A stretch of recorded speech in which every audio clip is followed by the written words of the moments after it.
Hello everybody, I'm Knight of Squires and this is Warhammer Total War 2 multiplayer. As always, if this is your first time joining me, welcome. If not, welcome back. So today we've got a really exciting episode. We've got a series of multiplayer battles versus Mandos, Mizu and Isronair, both of whom won their first round in our tournament in round 1.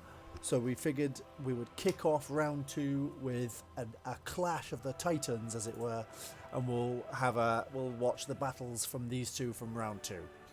So without further ado, I'm going to head to the battle load up screen for the first round, which is Isronair playing the Lizardmen and Mandos Mizu playing the Empire. So if you'll bear with me one moment, we'll head over there. So here we are. We've got Mandos playing Midland again with Boris Todbringer, although it does appear this time he's not brought the Midland Runefang, the Bright Wizard that we're coming very much to know from Mandos at this point.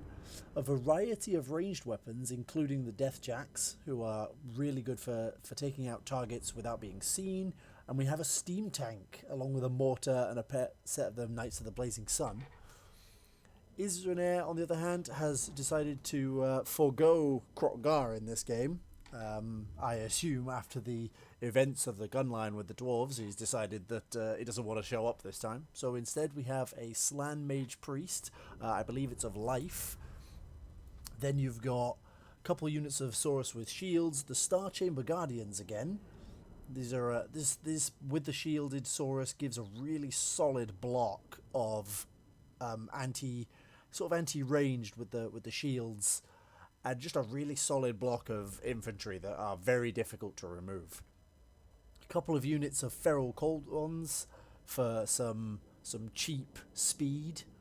A couple of units of Fireleech Bolas Pterodon Riders for harassing. I imagine these are for harassing artillery and ranged units, of which Isronair has quite a few. And finally, the centerpiece of the army, as it were, is a couple of Stegodons. Just the regular Stegodons, not ancients or anything like that. So they have got the poison attacks on that Hodar with armor-piercing ranged weapons. With a missile strength of 370, they are not to be trifled with. They cause terror, they're armoured, they're very difficult to take out with nearly 7,000 HP each. And I was in fact correct, it is a Slan Mage Priest of Life with Shield of the Old Ones, along with both Earthblood and Regrowth, which are going to make this centre line really difficult to remove. The Stegodons with Regrowth on them and Earthblood is going to be really, really frustrating to try and get rid of. So this is Isronair's deployment. We've got the Cold Ones on each side, and then just that block of infantry in the middle, centred around the Star Chamber Guardians, keeping that Slan Mage Priest alive with the two Stegodons in front. Over on this flank here, we've got a unit of Pistoliers from Mandos. They are very clearly attempting to flank around using that Vanguard deployment, so that's interesting to see. And then furthermore on this flank, we've got a unit of Huntsmen, the Deathjack Archers, who are again got Stalk and Sniping, which is going to be really nice for that. And the Bright Wizard with the Burning Bolts, Flamestorm, Burning Head and Fireball that we're getting very used to from Mandos at this stage. So in the centre here we have the rest of his deployment with Boris Todbringer again on his Griffin, a couple of units of Spearmen there, a unit of Halberdiers on that flank and on that one, the Mortar, the Steam Tank and another unit of Crossbowmen here with Handgunners in the centre. Over on this flank, I've kind of given that part of the game away, but on this flank we have the Knights of the Blazing Sun, ready to swoop in and clear off any cavalry that come round. And then behind his lines are Isronair's Fireleech Bola Pterodon Riders, who have Death from Above, Fire Whilst Moving, Vanguard, and are anti-infantry. I imagine these are going to swoop straight for things like the mortars and try and deal with those.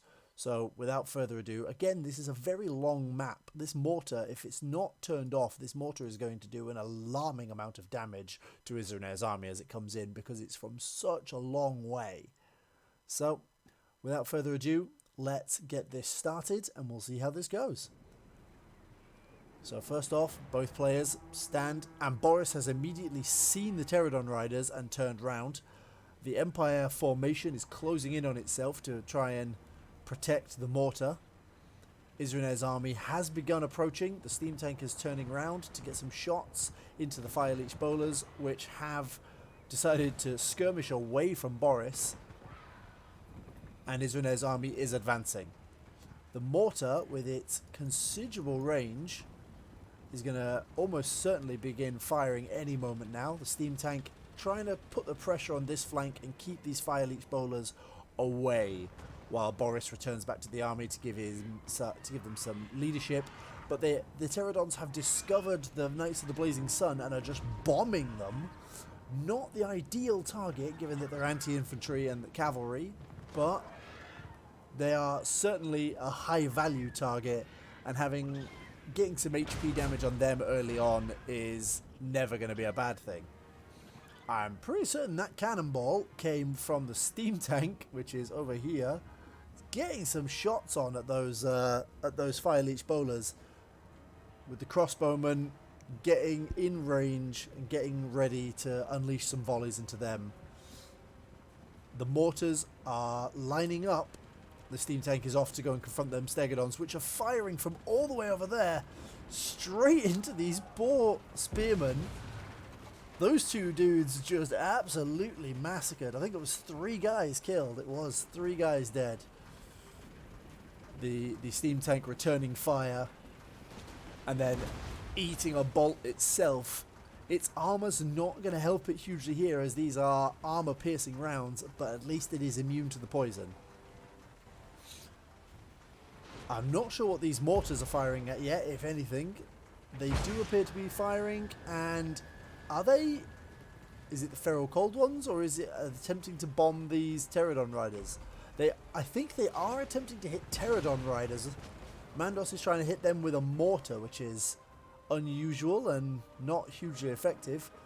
These feral cold ones, on the other hand, are coming into these woods. They're probably going to spot these archers any moment now and attempt to run them down, unless those pistoliers over in that corner come and do something about them, which it does not appear they are. The Slan is perhaps a little far back from the lines, but there's that regrowth. Earthblood, sorry. There's an Earthblood, healing those up and just rendering everything that steam tank has done completely null and void. It's returning fire still. They have used the Stegodons have used about a quarter of their ammunition at this stage, and all they've really achieved is they've killed some state troops. Killing these handgunners, though, is hugely important, because they're going to absolutely rip through even those shielded Saurus. And those cold ones have come in, and they've discovered these units. The Bright Wizard managed to get out, and he's coming back in to sort of get rid of them, but the dinosaurs are coming in. Clever girls. Clever girls. And Burning Head gone down. Oh, it's gone through some of his own huntsmen. Oh, that's not what we wanted. Oh dear. So the feral cold ones have taken about a 25% HP damage at this point. I think they've lost a few models. And they've rampaged. They've lost no models yet, but they have rampaged, meaning they're just going to come running at these poor huntsmen in the woods. All the while, fireballs raining down on them. Half HP damage at this point. This Bright Wizard racking up some kills a little here, doing a lot of HP damage, and they're in the middle of the Deathjacks and Huntsmen. One unit tying up those two. Boris is over here on a flank dealing with the other cold ones and has completely seen them off for basically nothing in return. The lines have not yet engaged, but they're just passing artillery fire at this point. This is potentially not an engagement that Mandos wants, because those two Stegodons are just going to eat all of these high value ranged units, and the regrowth can keep them there for a protracted period. The Pistoliers have engaged, and they're pumping shots into this Stegodon, but with weak against armor and them being armored, I don't see them doing a whole lot of damage, and the Fire Leech Bowlers have turned up to try and see them off. Again, not the ideal target for them, but they are at least, you know, that they will at least do some damage. Boris is chasing off these feral cold ones. The lines are still pressing closer together. And those artillery have started opening up on the Star Chamber Guardians. Killing one model so far.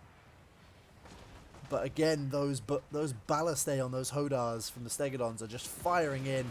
And now the crossbowmen and handguns are starting to open fire onto the Saurus. And the mortars are still firing into the middle of the Star Chamber Guardians, killing 4 models total so far. It's a bit rough. The Huntsmen and the Archers have seen off those cold ones. They're gone now, probably with the help of the Bright Wizard who's floating around somewhere. He's gone back to the main Empire lines, potentially to try and aid with some of this. Because the Lizardmen have now managed to make landfall, as it were. The Hodars are just launching in. Flesh to stone gone down on the Star Chamber Guardians. Plus 60 armor is bringing them up to 145. They are going to be an absolute nightmare to try and kill at this stage. They are on top of the crossbowmen. The handgunners are getting fire leech bowlered. This is the sorts of targets that these want. Just dropping bombs on the back, onto the back of these halberdiers, trying to clear a way for the swordsman. The pistoliers coming up behind and just shooting into the back of this Stegodon, which is confident, charging in for a huge flank charge into the side of these handgunners. The spearmen have broken as the Saurus warriors. Oh, the burning bolts are coming down. Are they going to get out of the way in time? I think they are. Unfortunately, that is a miss from the burning bolts, hitting absolutely nobody. That's unfortunate. These halberdiers have rallied just in time to get fire leech bowlered by these. Oh no.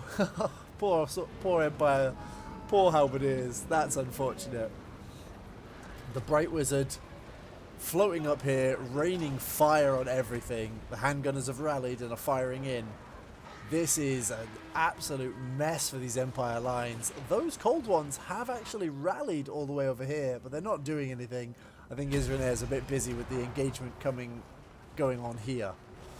The Star Chamber Guardians, the Slan is all up in this fight with Boris, who's come in to try and deal with him, but surrounded by Star Chamber Guardians. This is not the place Boris wants to be. This could be a problem. He's completely surrounded by these Star Chamber Guardians. He's faltering, and this Slan is not having it today. Flesh to stone, making them really difficult to kill, and Boris has broken. The balance of power still relatively even at the moment, as there are a couple of units all the way over here that have fled and rallied. These Saurus have gone rampage and have attacked these Knights of the Blazing Sun, who have killed 50 models but have only got 18 left at this stage. The Hodars still firing periodically on these Stegodons, but those Deathjacks coming in, not the ideal target. Again, weak to armor, but dragging this Stegodon out of the fight, while these Huntsmen just launch into this other Stegodon here. The steam tank, I have no idea how this happened, but the steam tank is basically dead. I think it's just been pounding into this Stegodon for I don't know how long now, and it's not going hugely well for it. 69 health. I think it's about to go. And a regrowth going down, Earthblood, sorry, going down on this Stegodon again, just topping up its health now. That's gonna be a real problem. There is the crux of this issue for the Empire. The Earthbloods and regrowths from this Slan just keep everything in this fight far longer than it has any real right to be. The balance of power is starting to push in the Lizardmen's favour, perhaps unsurprisingly, with the two Stegodons still running around at 50% and higher health. These Deathjacks unfortunately getting stood on by this giant dinosaur. Units falling back left, right and centre. The Fire Wizard is coming back in. I don't know what his plan is. I think he's going to try and deal something to do with maybe these. Nope, he's just floating around. Pistoliers have broken. Knights of the Blazing Sun have broken. The Pistoliers are actually still okay. That was my bad. They've not broken. They're over there. But these Halberdiers and Spearmen, the Star Chamber Guardians, still at just shy of 50% health. 53 models left. Like, this is... Oh, here comes the Fire Wizard again. This might be an opportunity to do some large-scale damage to these Halberd infantry. Star Chamber Guardians drop something here, but no, he's going over to... I think it was an Arcane Conduit there to try and get some more magic. Boris has come back in against these Saurus Warriors. And the Fire Wizard... The balance of power is starting to look quite heavily in the Lizardmen's favour at this stage. Units are just breaking left, right and centre, getting shot down by skinks on dinosaurs. The Bright Wizard has come down to the ground to engage Saurus Warriors, as Boris is not looking hugely healthy, but he is regenerating a little. 608 health. That unit of Saurus has frenzied. The cold ones from earlier have come back to come and see Boris again, been intercepted by that light Bright Wizard, and have rampaged just in time for Boris to come up and clean house. Saurus Warriors here, Stegodons. I think that is the last bastion of the Empire, really. You've got a couple of units of archers and things over here still, but I don't see how they're going to do a huge amount to large armoured dinosaurs, which is always the real problem with archers in this game versus lizardmen. They're relatively just resistant to missile fire. These spearmen could be a problem with the anti-large and charge defense against large foes, but they're not gonna. They didn't have time to brace, so they've just got stood on by a bunch of very angry dinosaurs. The warriors are fleeing, and that's it for the end of that. That is a valiant defeat for the Empire. Let's have a check at this battle report at the end. Boris getting 59 kills. The steam tank did surprisingly little work there. I think it was sort of ambushed by anti-large units and just sort of cut to ribbons, really. A lot of the Knights of the Blazing Sun getting 63 kills is nice work there. But aside from that, unfortunately, the Empire didn't seem to get a whole lot of oomph or bang for their buck there, really.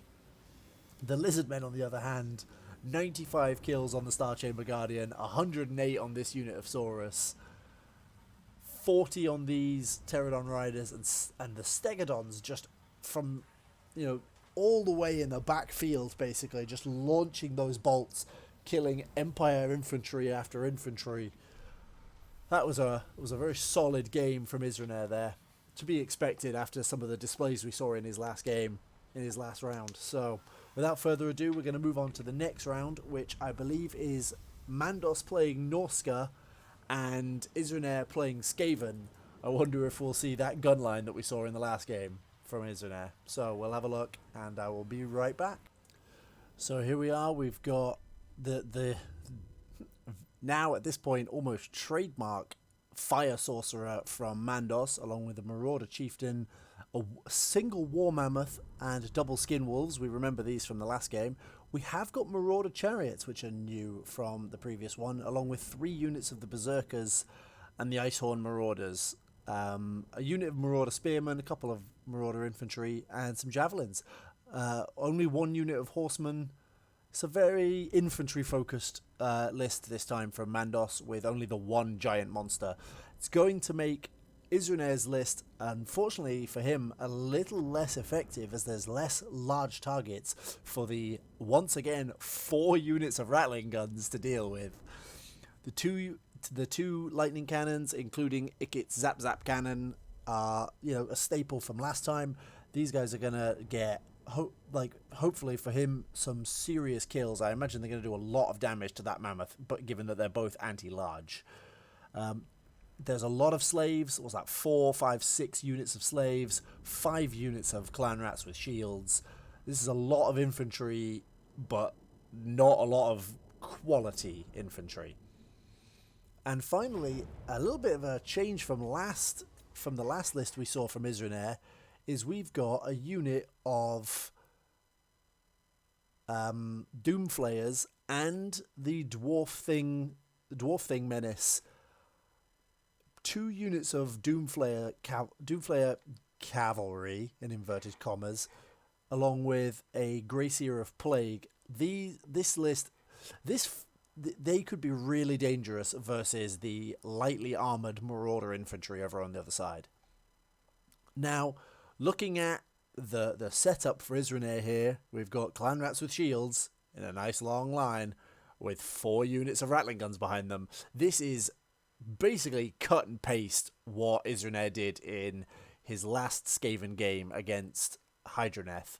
So this is something we're very familiar with, along with the 2 lightning cannons here on the slight hill. This is completely what we were expecting. The slaves, again, in a nice, basically a cocoon around the lightning cannons to make sure that there's no flanking going on here, with some of the Doomflayers on the sides to make sure that that remains the case. However, this is a completely unnecessary precaution, as Mandos has not positioned any vanguards. Looking at Mandos' list over here, we've literally just got the chariots over on this flank, who could potentially get a nice sweep along with these fast-moving skinwolves, all getting a big sweep round one side. The anti-large, not going to be hugely useful here, but this armoured anti-infantry Marauder chariot is going to hopefully get his gold's worth out of all that Skaven infantry, although it's going to be difficult given the number of slaves involved. The War Mammoth, big terror-causing anti-infantry, is going to potentially be a real problem for the Skaven in this game. Then you've got the 3 units of Marauder Berserkers and the Icehorn Marauders. A lot of immune to psychology units here that will rush over this hill and straight into those Skaven lines as and when they are seen. These Marauder Javelins, along with the Chieftain and a load of melee infantry. Some Marauder Spearmen here. There's a lot of shielded units. These 3 shielded units here should potentially do relatively well versus those Rattling guns, but as we saw in the last game from Isronair, these Rattling guns just shred whatever they look at. So, without further ado, let's get going and see how this goes. There is a Vanguard unit, it's just not showing up on the minimap. It's all the way over there, and it's the Marauder Horsemen. They were not on my minimap. Here they are, running right the way around. Mandos is sending them right round this Skaven line to come in the back. And the Skaven have sent the Dwarf Thing's menace racing around into the woods here to try and get a flank on this Marauder army, which is now pushing behind the ridge. This is really clever because that ridge blocks line of sight for all of those Rattling guns. And Isronair forces Isronair to push forward to try and take the hill first. Potentially not wise. He could have just stayed in this forest and waited for the Marauders to inevitably come over the ridge line and then just gunned them down as they attempted to climb over. But instead he's gone to try and take the hill. The Doomflayers going around that flank, the Dwarf Thing menace staying in those trees there, with all the lightning cannons trying to get round this flank. This is just a lot of time in which these are not firing, which is the big problem here. The Marauder Horsemen have come racing out into the open, and the Doomflayers have seen them and are attempting to cut them off, but these are anti-infantry and these have got ranged weapons. So I don't see this going hugely well, but they are armoured, and then there's a lot of screaming going on for nobody engaging yet, but the Rattling guns have opened fire and basically stopped these Marauders in their tracks. Shielded infantry, though, is not going to be what they want to be firing into. There's a lot more juicier targets scattered around here, like this Mammoth, for example, which is just going to bypass them entirely. There is some form of spell coming here. It is it's the dreaded 13th spell, coming to just engage these units and hold them in place with a nice Storm Vermin summon. But I don't know where this Gracier is going, but I don't think this is where he wants to be somehow. The Burning Head, the Flamestorm has cut through some of these Rattling guns And this War Mammoth has pushed right the way through. The burning bolts are coming raining down, and a couple of lightning cannon shots straight into the side of this War Mammoth. It does so much damage, but those flaming bolts have just rained into and have broken this Rattling gun straight off the bat. They are wavering and are definitely thinking about it. The slaves with spears are just not going to be able to slow this War Mammoth down. The Rattling guns have ceased firing. This is just wasted gold for them. That's one unit of them broken. The slaves have not... The clan rats with shields are not sticking around, and the War Mammoth is into the back of these other clan rat units, just cutting a swath through them. The burning head going right through these Skaven slaves. Poor guys. I don't know where those storm vermin are. They've gone. They've been desummoned. And the Plague Priest, the Grey Seer is running for the hills. Everybody is running. Oh no. It is an almost entirely complete rout from the Skaven right off the bat. The Marauder chariots are into the cannon crews, and the Doomflayers are not being able to stop them. They have broken the Marauder horsemen, who have now run off the map, but the Skinwolves are just in here. The spear slaves are not going to stop them. The Skaven armies are starting to rally, but unfortunately I think Isronair is focused a little over here because those Rattling guns have rallied, but they're not firing. It looks like fire at will has been turned off, and they are just standing around as this Mammoth chases down the Teethbreakers and the other Rattling gun crews, and they're just cutting through. Unfortunately, the balance of power is pushing into the Marauders' favour, and I think a fireball is coming into these clan rats. Oh, it's into the Rattling guns. The Hodars on the back of this War Mammoth shooting in. Teethbreakers have been caught and broken again. The Rattling guns have opened fire onto this War Mammoth, but it's way too late. The other ones have opened up. They might get the War Mammoth, but the army is in absolute disarray. The Teethbreakers are broken. They are not coming back. They are routed completely. And firing into axe infantry with shields is not what you want to be doing when the Marauder Berserkers are climbing down your neck. These Rattling guns are going. I think that's probably game over. I don't see how Isronair comes back from this. There's some magic here that never really went off or something, I don't know. The Fire Sorcerer has 104 kills, I think mainly on slaves. I don't think that's necessarily a particularly great indication, but the entire Skaven army has collapsed. Their Lord has run off the map. Everything's broken, and that's army loss penalties. That's GG. There's nothing Isronair can do there. A close victory, I'm not going to lie, it doesn't feel that close. Let's have a look at the end screen. I don't see that being all that close. Yeah, when you invest so much gold in 4 Rattling gun units and they get 7 kills between them, that's not a close game. The lightning cannons get 9 and the Doomflayers get 5. That was a bit of a stampede, as it were. The War Mammoth getting 87 kills, the Sorcerer getting 104, and the Berserkers getting 117. They just ran roughshod over those Skaven infantry and absolutely just walked out of the back of them. That was... God, that was not as much as it says a close victory, I don't feel like it was. That was a bit of a crushing defeat for Isronair there. So with that in mind, we go into a third game with these two, with Mandos playing the High Elves, his preferred faction, and Isronair playing the Wood Elves, his preferred faction. I'm going to pause this here and load up that match and see how this goes, and I will see you in a moment.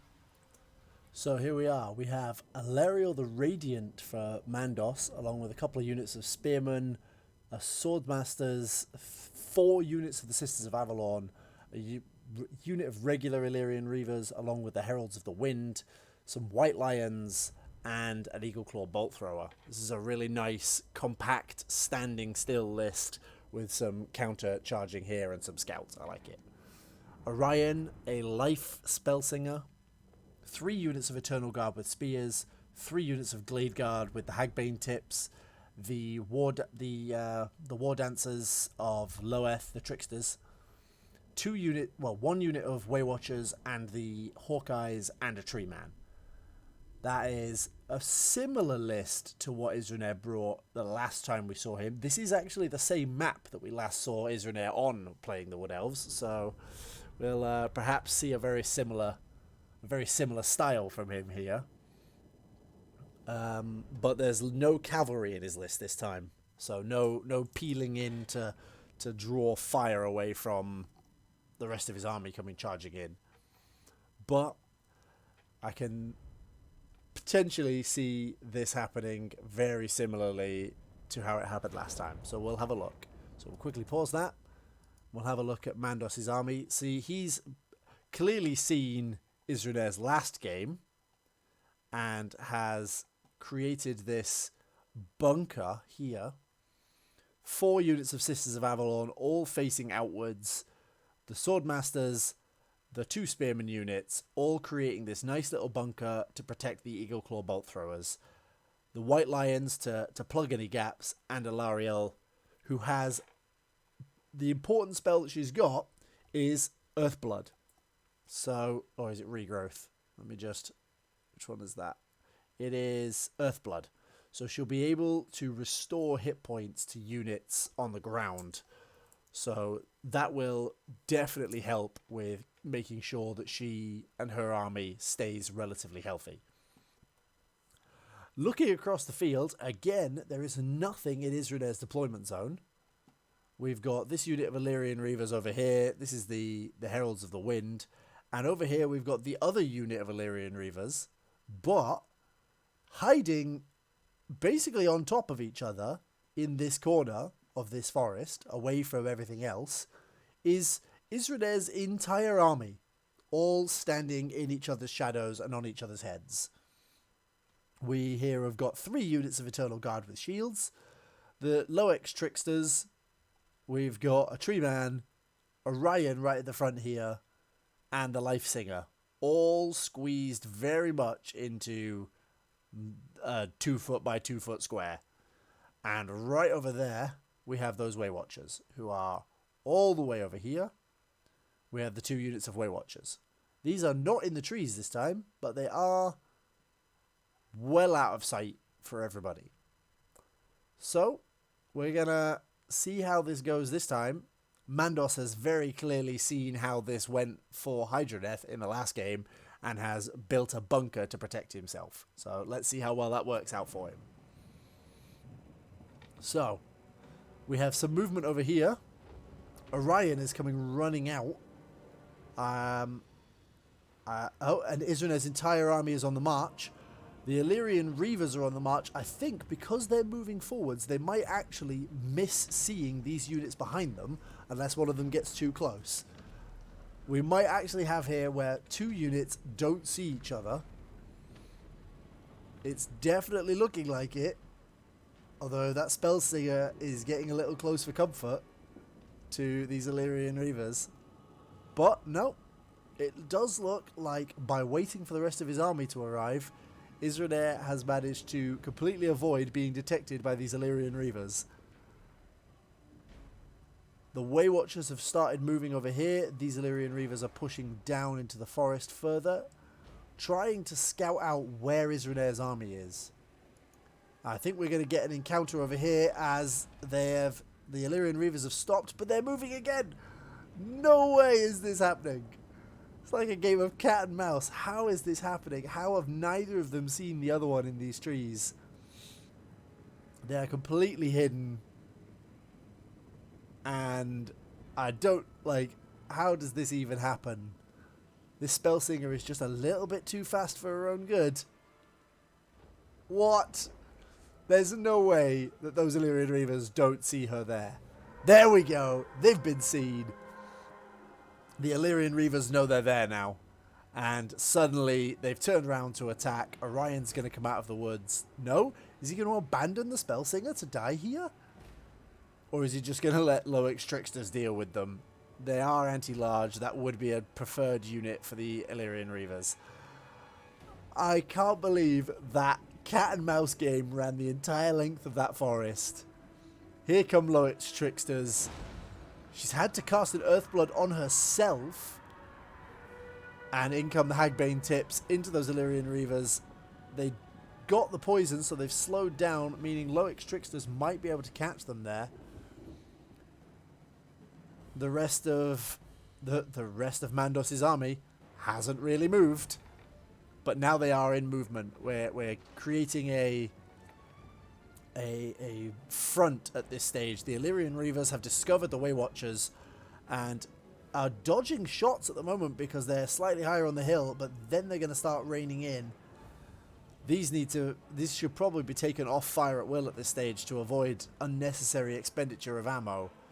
But the Illyrian Reavers have escaped whilst the Heralds of the Wind are running around the forest. Isronair has no idea these are here yet. And the battle lines are being drawn. And this time it looks like Mandos is not being baited. He is standing on this hill. The Way Watchers, on the other hand, are steadily moving around. The Eagle Claw Bolt Throwers lancing into these Eternal Guard. Killing 3 models straight there. Orion coming racing out of the woods. The other Sisters of Avalon moving up now to everybody get into decent range. And the White Lions have seen the Way Watchers. And they are going to go and deal with those.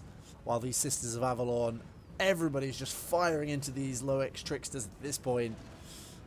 Oh, they are getting shredded.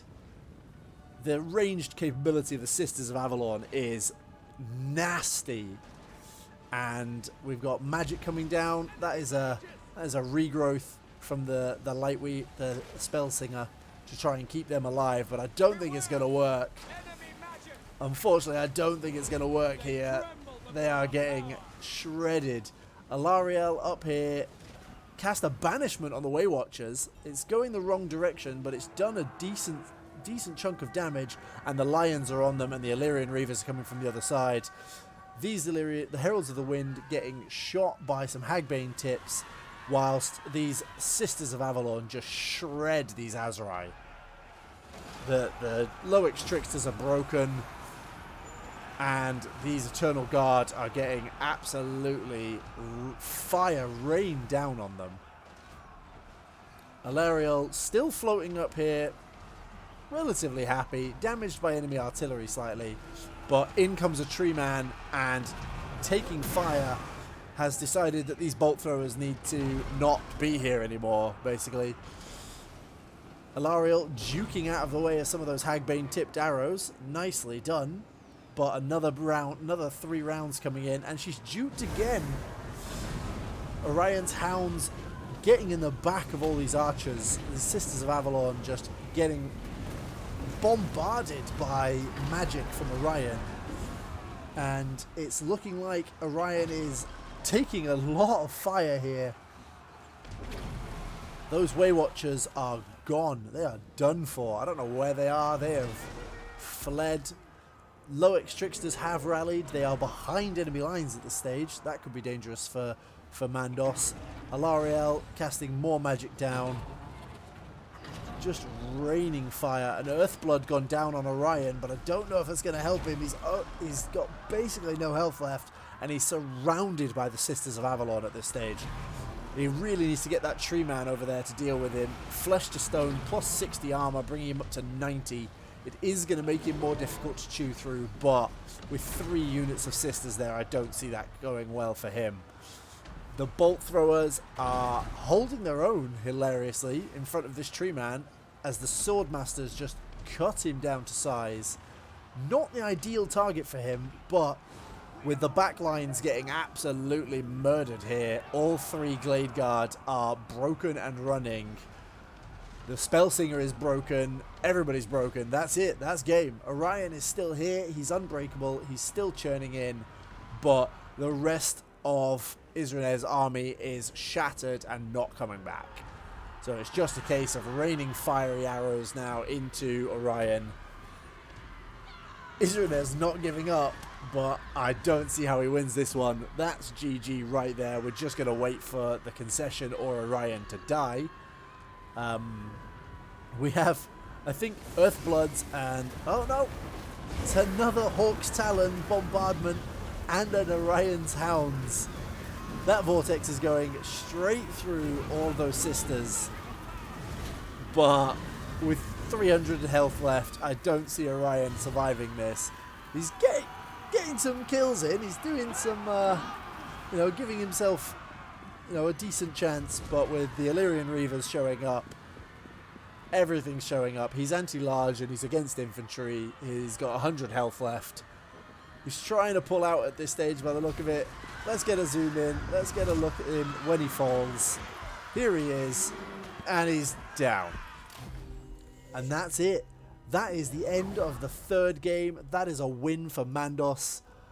Well done. What a game at the end. That was a couple of absolute stomps from Mandos. Like, those last two were not necessarily as close as I expected them to be. There's a lot here with very little kills. 59 from Orion, and I think he got more kills than his entire army combined. Mandos had clearly seen what was coming and played accordingly. Fantastic play there from Mandos, completely outmaneuvering Isronair using his favourite tactic. That was a really good game. I really enjoyed that, and I hope you all enjoyed that too. That is the end of the first match of round 2. I really enjoyed these games, and I hope you did too. And I hope that you will drop a like and a subscription down for this channel to see more content like this, see the rest of the matches in round 2. It's been wonderful having you all here, and as always, I will see you tomorrow.